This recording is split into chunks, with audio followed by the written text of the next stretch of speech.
I mean, we all know that content absolutely is what drives a lot of the go-to-market machines for a lot of what we're building. But it's like there's always two sides of the coin. If you have great content, that's only one part of it. You still have to distribute it and get it out there and get it in front of your audience.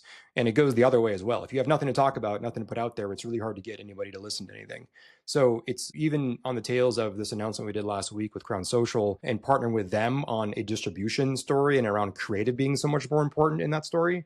It's that all of that comes back to the idea that if you are not putting out differentiated content itself that is noteworthy and worth reading and interesting, you're just going to get lost. I mean, you start by default by being lost because no one knows who you are, and breaking through all that noise is just harder than ever. And so I think that's the other pattern here. What we're finding is that like the entry point used to be for us, revenue operations was almost a starting point, I feel like, Chris, right? And it was like, let's come in, let's look at your CRM, we'll figure out how are you doing your lead capture, and then at some point we got into the conversation around, well, maybe what you need is a content engine, and maybe we should also build, write some articles for you.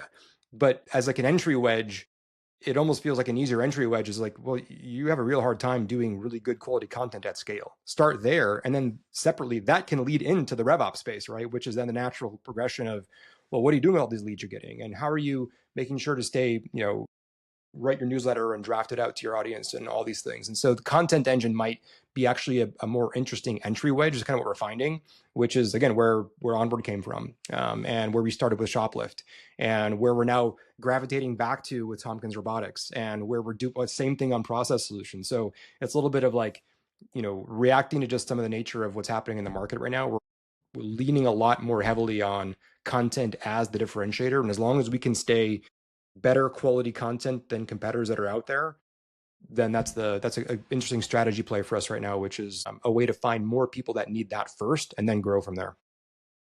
Yeah, it also becomes just maybe one quick additional. If you look at the things we can scale well, the things that we are easy to automate and can take advantage of the tooling that we have and to build a business that is, highly automated and very efficient and high revenue per employee.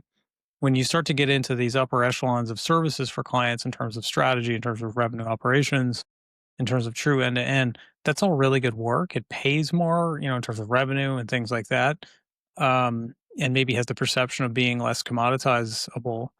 However, it doesn't scale because it directly maps to one-to-one on human. And also as the sort of senior business folks in the room on the team, it doesn't allow us to scale as a business. And so we're kind of also looking at content as that way to dial in and focus because it's something that takes advantage of scale. It creates a business that's repeatable, that's high revenue per employee. And it is something that also has tangible output, which is harder to do when you get into the other kind of types of service offerings because every business is different up at the top how they do revenue operations and things like that. And interestingly, when you talk to our clients, it's like, oh, well, we could expand, we could do revenue operations, we can do more and more of these things. They're like, yeah, you could tell they don't care about that stuff. They got it. They'll be able to hack things together to make it happen. This is the area they just cannot do.